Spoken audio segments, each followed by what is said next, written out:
ಮೊದಲೆಲ್ಲ ನಾವುಗಳು ಚಿಕ್ಕವರಾಗಿದ್ದಾಗ ಚಂದಮಾಮನ್ ತೋರಿಸಿನೋ ಅಥವಾ ಇನ್ಯಾವುದಾದ್ರೂ ಒಂದು ಹಾಡು ಕೇಳಿಸಿ ಊಟ ಮಾಡಿಸೋರು ಮಕ್ಕಳು ಹಠ ಮಾಡಿದ್ರೆ. ಆದರೆ ಈಗಿನ ಮಕ್ಕಳಿಗೆ ಮೊಬೈಲ್ ಬೇಕು, ಮೊಬೈಲ್ ಒಳಗಡೆ ಸೋಷಿಯಲ್ ಮೀಡಿಯಾ ಬೇಕು, ಇಲ್ಲಾಂದರೆ ಮಕ್ಕಳು ಊಟನೂ ಮಾಡಲ್ಲ, ನಿದ್ದೆನೂ ಮಾಡಲ್ಲ ಮತ್ತು ಹಾಳಾಗಿ ಹೋಗ್ತಾ ಇದ್ದಾರೆ. ಸೊ ಈ ಅಪ್ರಾಪ್ತರ ಸೋಷಿಯಲ್ ಮೀಡಿಯಾ ಹುಚ್ಚಿಗೆ ಬ್ರೇಕ್ ಬೀಳುತ್ತಾ? ಬಹಳಷ್ಟು ಜನ ಮಕ್ಕಳು ಹಾಳಾಗ್ತಾ ಇದ್ದಾರೆ. ಈ ಆನ್ಲೈನ್ ಗೇಮ್ಸ್ ಇರಬಹುದು ಅಥವಾ ಅಶ್ಲೀಲ ಚಿತ್ರಗಳನ್ನ ನೋಡೋದಿರಬಹುದು. ಆಸ್ಟ್ರೇಲಿಯಾ ಮಾದರಿಯಲ್ಲೇ ಬ್ಯಾನ್ ಮಾಡುತ್ತಾ ಕೇಂದ್ರ ಸರ್ಕಾರ? ನಮೋ ಸರ್ಕಾರಕ್ಕೆ ಮದ್ರಾಸ್ ಹೈಕೋರ್ಟ್ ಏನ್ ಸಲಹೆ ಕೊಡ್ತು? ಹಾಗಾದ್ರೆ ಮಕ್ಕಳ ಮೇಲಾಗುವಂತಹ ಪರಿಣಾಮಗಳೇನು? ಅದನ್ನ ನಿಯಂತ್ರಿಸೋದು ಹೇಗೆ? ಆಸ್ಟ್ರೇಲಿಯಾದಂತೆಯೇ ಭಾರತದಲ್ಲೂ ಬ್ಯಾನ್ ಮಾಡೋ ಸಾಧ್ಯತೆ ಹೆಚ್ಚಿದೆ. ಬ್ಯಾನ್ ಕುರಿತಂತೆ ಕೇಂದ್ರ ಸರ್ಕಾರ ನಿರ್ಧಾರವನ್ನ ಕೈಗೊಳ್ಳಬಹುದು. ಈ ಬಗ್ಗೆ ತಜ್ಞರೇನಂತಾರೆ? ಮಕ್ಕಳ ಮೇಲೆ ಹೇಗೆ ನಿಯಂತ್ರಣ ಹೇರೋದು? ಇದೆಲ್ಲದ್ರ ಬಗ್ಗೆ ಚರ್ಚೆ ಮಾಡೋಣ. ಪೋಷಕರೇ, ನೀವೆಲ್ಲರೂ ನೋಡ್ಲೇಬೇಕು ಈ ಸುದ್ದಿಯನ್ನ. ನಿಮ್ಮ ಮನೇಲೂ ಎಲ್ಲ ಮಕ್ಕಳು ಸೋಷಿಯಲ್ ಮೀಡಿಯಾ ಅಡಿಕ್ಷನ್ ಸಿಕ್ಕಾಪಟ್ಟೆ ಜಾಸ್ತಿ ಆಗಿರುತ್ತೆ. ರೀಲ್ಸ್ಗಳು ಮಾಡೋದು ಏನು ಹೇಳ್ತೀರಿ? ಯಾರು ದೊಡ್ಡವ್ರಿಗೂ ಗೊತ್ತಿರಲ್ಲ ಅಷ್ಟು ವಿಚಾರಗಳು ಮಕ್ಕಳಿಗೆ ಇವತ್ತು ಮೊಬೈಲ್ ಬಗ್ಗೆ ಗೊತ್ತಿದೆ. ಒಂದು ಪುಟ್ಟ ಮಗುಗೂ ಬೇಕು ಮೊಬೈಲ್ ಫೋನು. ಸೊ ರೀಲ್ಸ್ ಮಾಡೋದ್ರಿಂದ ಹಿಡಿದು ಬೇಕಾಗಿರೋದು ಬೇಡದೇ ಇರೋದು ಎಲ್ಲವನ್ನ ನೋಡೋದ್ರಿಂದ ಹಿಡಿದು ಮಕ್ಕಳು ಹಾಳಾಗ್ತಾ ಇದ್ದಾರೆ. ಹಾಗಾದ್ರೆ ಇದ್ರ ಬಗ್ಗೆ ಚರ್ಚೆ ಮಾಡ್ತಾ ಹೋಗ್ತೀನಿ. ಮಕ್ಕಳ ಸೈಕಾಲಜಿ ಹೇಗಿರುತ್ತೆ, ಇದು ಯಾವ ರೀತಿ ಪರಿಣಾಮ ಬೀರ್ತಾ ಇದೆ ಮಕ್ಕಳ ಮೇಲೆ ಅನ್ನೋದ್ರ ಬಗ್ಗೆ ಚರ್ಚೆ ಮಾಡೋಣ. ನಮ್ಮ ಜೊತೆಗೆ ಮನೋವೈದ್ಯರಾಗಿರುವಂತಹ ಡಾಕ್ಟರ್ ಧ್ರುವ್ ಐತಾಳ್ ಅವರಿದ್ದಾರೆ. ನಾನು ಮಾತನಾಡ್ತಾ ಹೋಗ್ತೀನಿ. ಧ್ರುವ, ನಮಸ್ತೆ, ಕಾರ್ಯಕ್ರಮಕ್ಕೆ ಸ್ವಾಗತ. ನಮಸ್ಕಾರ. ಒಂದು ನಿಮಗೆ ಗೊತ್ತಿರುತ್ತೆ, ಈಗಿನ ನೀವು ಕೂಡ ಸಾಕಷ್ಟು ಕೇಸ್ಗಳನ್ನ ಹ್ಯಾಂಡ್ಲ್ ಮಾಡಿರ್ತೀರಿ. ಈ ತರ ಇವತ್ತಿನ ಮಕ್ಕಳ ಮನಸ್ಥಿತಿ ಏನಾಗ್ತಾ ಇದೆ ಅಂದ್ರೆ ಸೋಷಿಯಲ್ ಮೀಡಿಯಾ ನೆಗೆಟಿವ್ ಇಂಪ್ಯಾಕ್ಟ್ ಮಕ್ಕಳ ಮೇಲೆ ಎಷ್ಟು ಮಟ್ಟಿಗೆ ಆಗ್ತಾ ಇದೆ ಅನ್ನೋದನ್ನ ನೀವು ಕೂಡ ನೋಡಿರ್ತೀರ ಧ್ರುವ. ಸೊ ಈಗ ಇದನ್ನ ಬ್ಯಾನ್ ಮಾಡಬೇಕು ಅನ್ನುವಂಥ ಚರ್ಚೆಗಳು ನಡೀತಾ ಇದೆ. ಮದ್ರಾಸ್ ಹೈಕೋರ್ಟ್ ಕೂಡ ಸೆಂಟ್ರಲ್ ಗವರ್ಮೆಂಟ್ಗೆ ಒಂದು ಗೈಡೆನ್ಸ್ ಕೊಟ್ಟಿದೆ. ಸೊ ಏನು ಹೇಳ್ತೀರಿ ಇದ್ರ ಬಗ್ಗೆ? ಈ ಸಲಹೆ ನನ್ನ ಪ್ರಕಾರ ಒಂದ್ ಒಳ್ಳೆಯ ಸಲಹೆನೆ. ಯಾಕಂತಂದ್ರೆ ಸೋಷಿಯಲ್ ಮೀಡಿಯಾ ಅಂತ ಅನ್ನೋದೇನಿದೆ, ಇತ್ತೀಚೆಗೆ ನಾವು ಜಗತ್ತಲ್ಲಿ ಕಂಡ್ಕೊಂಡಿದ್ದು. ನಾವೆಲ್ಲ ಸಣ್ಣವರಿದ್ದಾಗ ಇಂಟರ್ನೆಟ್ಟೇ ಇರ್ಲಿಲ್ಲ, ಸೋಷಿಯಲ್ ಮೀಡಿಯಾ ದೂರದ ಮಾತು. ಐ ಥಿಂಕ್ ನಾವು 17-18 ಇರುವಾಗ್ಲೂ ಸೋಷಿಯಲ್ ಮೀಡಿಯಾ ಇಷ್ಟಿರ್ಲಿಲ್ಲ. ಸೊ ಯಾವುದೇ ಒಂದು ಹೊಸ ತಂತ್ರಜ್ಞಾನ ಹೊಸದಾಗಿ ಬಂದಾಗ ಅದ್ರದ್ದು ಏನೇನ್ ಪರಿಣಾಮಗಳು, ಅದ್ರದ್ದು ಆಳ ಎಷ್ಟು, ಏನು ಅದ್ರ ವ್ಯಾಪ್ತಿ ಅಂತ ನಮಗ್ ಮೊದ್ಲೇ ಗೊತ್ತಾಗಲ್ಲ. ಎಷ್ಟೋ ವರ್ಷಗಳ ಉಪಯೋಗ ಆದ್ಮೇಲೆ ಅದ್ರದ್ದು ಪರಿಣಾಮಗಳು, ಅಡ್ಡ ಪರಿಣಾಮಗಳು ಗೊತ್ತಾಗುತ್ತೆ. ಅಂಥದ್ರಲ್ಲಿ ಹೀಗಿದ್ವೊಂದು ಇನ್ನೂ ನಮಗ್ ಸರಿಯಾಗಿ ಗೊತ್ತೇ ಇಲ್ಲದೆ ಇರುವಂತಹ ಒಂದು ತಂತ್ರಜ್ಞಾನವನ್ನ ಇನ್ನೂ ಬುದ್ಧಿ ಬೆಳೀದೇ ಇರುವಂತಹ ಮಕ್ಳು ಕೈ ಕೊಡೋದ್ರಿಂದ, ಅದು ಯಾರು ಈ ಮಕ್ಳುಗಳು ಮುಂದಿನ ನಮ್ಮ ಪೀಳಿಗೆ, ನಮ್ಮ ಸಮಾಜವನ್ನ ಮುಂದುವರ್ಸ್ಕೊಂಡು ಹೋಗೋರು, ಅವ್ರ ಮೇಲೆ ಇದರಿಂದ ಬೇರೆ ಬೇರೆ ತರದಲ್ಲಿ ಸಮಸ್ಯೆಗಳಾಗಬಹುದು. ಆಲ್ರೆಡಿ ಆಗಿರೋ ರಿಸರ್ಚ್ ಇಂದ ಏನ್ ಗೊತ್ತಾಗಿದೆ, ಸೋಷಿಯಲ್ ಮೀಡಿಯಾ ಜಾಸ್ತಿ ಉಪಯೋಗಿಸೋದ್ರಿಂದ ಮಕ್ಕಳಲ್ಲಿ ಮುಖ್ಯವಾಗಿ ಅಟೆನ್ಷನ್, ಫೋಕಸ್ ಮಾಡೋದಕ್ಕೆ ಸಮಸ್ಯೆ ಆಗುತ್ತೆ. ಅದರಿಂದ ಅವರ ಶಾಲಾ ಕಾಲೇಜುಗಳಲ್ಲಿ ಅವ್ರು ಓದಿಗೆ ಸಮಸ್ಯೆ ಆಗುತ್ತೆ.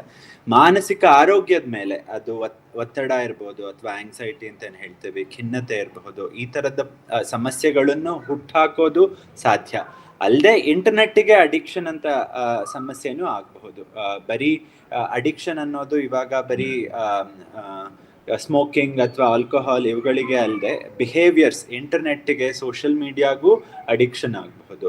ಹೀಗೆ ಯಾವ್ದೊಂದು ತಂತ್ರಜ್ಞಾನ ಇಷ್ಟೆಲ್ಲ ಸಮಸ್ಯೆಗಳನ್ನು ಮಾಡುತ್ತೆ, ಇವುಗಳನ್ನ ಹಾಗಂತ ಈ ತಂತ್ರಜ್ಞಾನ ಒಳ್ಳೇದು ಅಲ್ವೇ ಅಲ್ಲ ಅಂತಲ್ಲ. ಕೆಲವು ಮಕ್ಕಳಿಗೆ ಸಹಾಯ ಆಗಬಹುದು. ಸ್ಪೆಸಿಫಿಕಲಿ ಸೋಷಿಯಲ್ ಆಂಗ್ಸೈಟಿ, ಜನರ ಜೊತೆ ಬೆರೆಯೋದಕ್ಕೆ ಹಿಂತೆಗೆಯೋ ಮಕ್ಕಳಿಗೆ ಬಹುಶಃ ಸೋಷಿಯಲ್ ಮೀಡಿಯಾ ಇಂದ ಉಪಯೋಗ ಇದೆಯೇನೋ. ಆದ್ರೆ ಯಾವಾಗ ಪೇರೆಂಟ್ಸ್ ಅದನ್ನ ತುಂಬಾ ಅಂಡರ್ ಪ್ಯಾರೆಂಟಲ್ ಮಾನಿಟರಿಂಗ್ ಅದನ್ನ ಕೊಡೋದಕ್ಕೆ ಸಾಧ್ಯವಾದಾಗ, ಭಾರತದಂತ ಕಂಟ್ರಿನಲ್ಲಿ ಎಲ್ಲ parents we are running behind one another. ಸಮಯ ಅಭಾವ ಇದೆ, ನಮ್ಮ ಕೆಲಸಗಳಲ್ಲಿ ಕೆಲಸದ ವರ್ಕಿಂಗ್ ಅವರ್ಸ್ ತುಂಬಾ ಜಾಸ್ತಿ ಇರುತ್ತೆ. ಸೊ ಪ್ಯಾರೆಂಟಲ್ ಮಾನಿಟರಿಂಗ್ ಅದಲ್ಲದೆ ನಾವು ನ್ಯೂಕ್ಲಿಯರ್ ಫ್ಯಾಮಿಲೀಸಿಗೆ ಮೂವ್ ಆನ್ ಆಗ್ತಾ ಇದ್ದೀವಿ. ಸೊ ಮಕ್ಕಳು ಏನ್ ಮಾಡ್ತಾ ಇದ್ದಾರೆ ಅಂತ ಅವ್ರನ್ನ ಕಣ್ಣಲ್ಲಿ ಕಣ್ಣಿಟ್ಟು ನೋಡ್ಕೊಳ್ಳೋದು ಎಷ್ಟು ಸಾಧ್ಯ ಸ್ಥಿತಿಯಲ್ಲಿ ಧ್ರುವ ಅವರೇ, ಹೌ ಟು ಕಂಟ್ರೋಲ್ ಅಂದ್ರೆ ಮಕ್ಕಳ ಮೇಲೆ ಹೇಗೆ ನಿಯಂತ್ರಣ ಹೇರೋದು? ಯಾಕೆಂದ್ರೆ ಇವಾಗ ನೀವು ಗಮನಿಸ್ದಂಗೆ ಮಕ್ಕಳು ಇವತ್ತಿನ ದಿನದಲ್ಲಿ ಎಷ್ಟು ಸೆನ್ಸಿಟಿವ್ ಆಗ್ತಿದ್ದಾರೆ ಅಂತ ಹೇಳಿದ್ರೆ, ಮೊಬೈಲ್ ಕೊಡ್ಲಿಲ್ಲ ಅಂದ್ರೆ ಸಾಕು, ಅಥವಾ ಸ್ವಲ್ಪ ಜೋರ್ ಮಾಡಿದ್ರೆ ಸಾಕು, they going to commit suicide. So ಸಾವನ್ನಪ್ತಿದ್ದಾರೆ, ಸೂಸೈಡ್ ಮಾಡ್ಕೊಳ್ತಿದ್ದಾರೆ. ಸೊ ಎಲ್ಲವೂ ಕೂಡ ಹೇಗೆ ಸಾಯ್ಬೇಕು ಅನ್ನೋದು ಗೂಗಲ್ ಮಾಡೋ ಅಥವಾ ಇನ್ನೊಂದ್ರಲ್ಲಿ ಯಾವ್ದ್ರಲ್ಲೋ ನೋಡಿ ತಿಳ್ಕೊಳ್ತಾ ಇದ್ದಾರೆ. ಸೊ ಇಷ್ಟರ ಮಟ್ಟಿಗೆ ಮಕ್ಕಳ ಮನಸ್ಥಿತಿ ಹೋಗಿರುವಾಗ ಹೇಗೆ ಅವ್ರನ್ನ ನಿಯಂತ್ರಿಸೋದು ಹೇಗೆ? ಮುಖ್ಯವಾಗಿ ಮೊದಲಿಗೆ ಯಾವಾಗ ನಾವು ಫೋನ್ ಕೊಡ್ತೀವಿ ಅಥವಾ ಸ್ಕ್ರೀನ್ ಇನ್ ಜನರಲ್ ಕೊಡ್ತೀವಿ, ಅದ್ರ ಮೇಲೆ ನಿಯಂತ್ರಣ ಹೇರೋದು, ಆಮೇಲೆ ಅವನ್ನ ನಿಲ್ಲಿಸೋದು ಅಥವಾ ರದ್ದು ಮಾಡೋದು ಅಥವಾ ಹಿಂತೆಗೆಯೋದು ಸುಲಭ ಮಾಡುತ್ತೆ.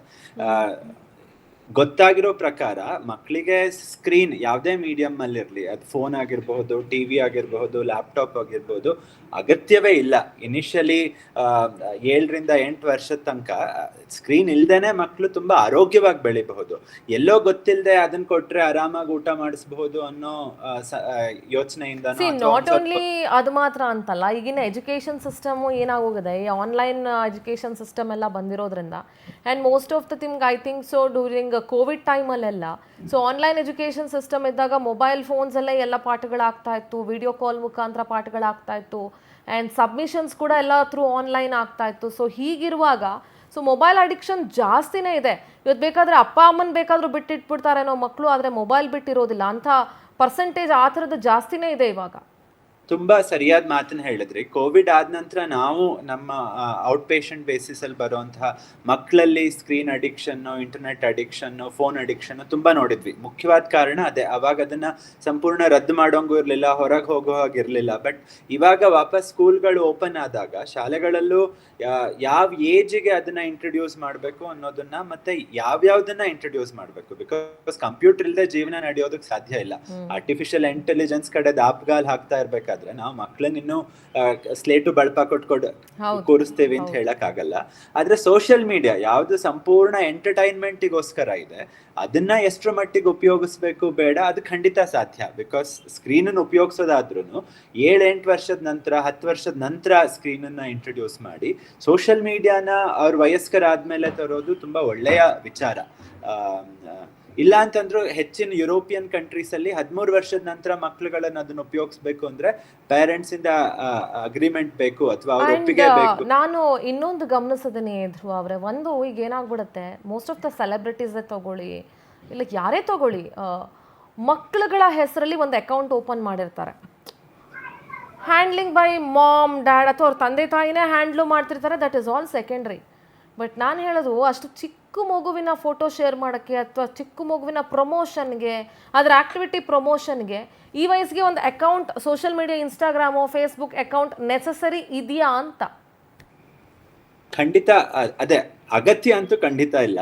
ಬಟ್ ಪಾಲಕರು ಅವ್ರ ಇಷ್ಟಕ್ಕೆ, ಅಥವಾ ನೀವು ಹೇಳ್ದ ಹಾಗೆ ದೇರ್ ಆರ್ ಸಮ್, ನಾನು ಆಸ್ಟ್ರೇಲಿಯಾದಲ್ಲಿ ಬ್ಯಾನ್ ಮಾಡಿದಾಗ ಕೇಳಿದೆ, ಎಷ್ಟೊಂದು ಜನ ಟೀನೇಜ್ ಸೆಲೆಬ್ರಿಟೀಸ್ ಅಥವಾ ಯಾರು ಇನ್ಫ್ಲೂಯೆನ್ಸರ್ ಇದ್ರು, ಅವ್ರಿಗೆ ಹೆಚ್ಚಿನ ಜನದ್ದು ಮಂತ್ಲಿ ಅಲಯನ್ಸ್ ಕಟ್ ಡೌನ್ ಆಯ್ತು. ಯಾಕಂದ್ರೆ ಇನ್ಫ್ಲೂಯೆನ್ಸ್ ಇಂದ ಅವ್ರು ಎಷ್ಟು ದುಡಿಮೆ ಮಾಡ್ತಾ ಇದ್ರು, ಆ ದುಡಿಮೆಗೆ ಕಟ್ ಡೌನ್ ಆಯ್ತು ಅಂತ. ಸೊ ನೀವು ಹೇಳ್ದಾಗೆ ಹೆಚ್ಚಿದ್ದು ದುಡಿಮೆ okay, but at what cost ಅನ್ನೋದು ಇಂಪಾರ್ಟೆಂಟು. ಮಕ್ಕಳ ಭವಿಷ್ಯನ ನಾವು ಮುಂದಿಟ್ಕೊಂಡು, ಅಥವಾ ಮಕ್ಕಳದ ಮನಸ್ಥಿತಿ, ಅದು ಮಕ್ಕಳ ಬ್ರೈನ್ ಮೇಲೆ ಎಷ್ಟು ಎಫೆಕ್ಟ್ ಆಗುತ್ತೆ, ಮತ್ತು ಅವ್ರ ಕಣ್ಗಳ ಮೇಲೆ ಎಷ್ಟು ಎಫೆಕ್ಟ್ ಆಗುತ್ತೆ, ಎಲ್ಲದಕ್ಕಿಂತ ಹೆಚ್ಚಾಗಿ ಅವರ ಮಾನಸಿಕತೆ ಮೇಲೆ ಎಷ್ಟು ಎಫೆಕ್ಟ್ ಆಗುತ್ತೆ ಅನ್ನೋದನ್ನ ನೋಡಿಕೊಂಡು ಅದನ್ನೆಲ್ಲ ನಾವು ಪಣಕ್ಕಿಟ್ಟು ಅದ್ರ ಮೇಲೆ ಸಂಪಾದನೆ ಮಾಡಬೇಕು ಅಂತ ಇರೋದು, ದಟ್ ಇಸ್ ರಾಂಗ್ ಅಂತ ಅಂದ್ಕೊಳ್ತೀನಿ ನಾನು. ಖಂಡಿತ. ಯಾಕಂತಂದ್ರೆ ಒಂದು ಮಾನಸಿಕ ಆರೋಗ್ಯ ಚೆನ್ನಾಗಿರ್ಬೇಕು ಅಂತಂದ್ರೆ ಏನ್ ಹೇಳ್ತೀವಿ ಅಂತಂದ್ರೆ ಕೋಪಿಂಗ್ ಸ್ಕಿಲ್ಸ್ ಅಂತ ಏನ್ ಹೇಳ್ತೀವಿ, ಟೆನ್ಷನ್, ಆಂಗ್ಸೈಟಿ ಆರಾಮಾಗೋದಕ್ಕೆ, ಅದನ್ನ ಕೋಪಿಂಗ್ ಸ್ಕಿಲ್ಸ್ ಚೆನ್ನಾಗಾಗೋದಕ್ಕೆ ಒಂದು ಈಸಿ ವಿಧಾನ ಅಂತಂದ್ರೆ ಸೋಷಿಯಲ್ ಮೀಡಿಯಾಗೆ ಹೋಗೋದು ಅಥವಾ ಮೊಬೈಲ್ ಅಲ್ಲಿ ಹೋಗೋದು. ಇದನ್ನ ನಾವು ಹೆಚ್ಚಿನ ಸಲ ಮಾಡ್ತೀವಿ. ತುಂಬಾ ಟೆನ್ಷನ್ ಆಯ್ತಾ, ಜಾಸ್ತಿ ಸೋಷಿಯಲ್ ಮೀಡಿಯಾದಲ್ಲಿರೋದು, ನಿದ್ದೆ ಬರ್ಲಿಲ್ವಾ, ಸೋಷಿಯಲ್ ಮೀಡಿಯಾದಲ್ಲಿರೋದು. ಇದನ್ನ ದೊಡ್ಡವರಾಗಿ ನಮಗೆ ಅದನ್ನ ಕಂಟ್ರೋಲ್ ಮಾಡ್ಕೊಳಕ್ಕಾಗಲ್ಲ. ಅದ್ರಲ್ಲೂ ಆ ಸಣ್ಣ ವಯಸ್ಸಲ್ಲಿ ಯಾವಾಗ ಅವರು ನನಗ್ ಬೋರ್ ಆದ್ರೆ ಏನ್ ಮಾಡ್ಬೇಕು, ನನ್ನನ್ನು ನಾನು ಹೇಗೆ ಎಂಟರ್ಟೈನ್ ಆಗಿ ಇಟ್ಕೋಬೇಕು ಅನ್ನೋದನ್ನ ಕಲಿಯೋ ವಯಸ್ಸು. ಓಕೆ, ನಾನು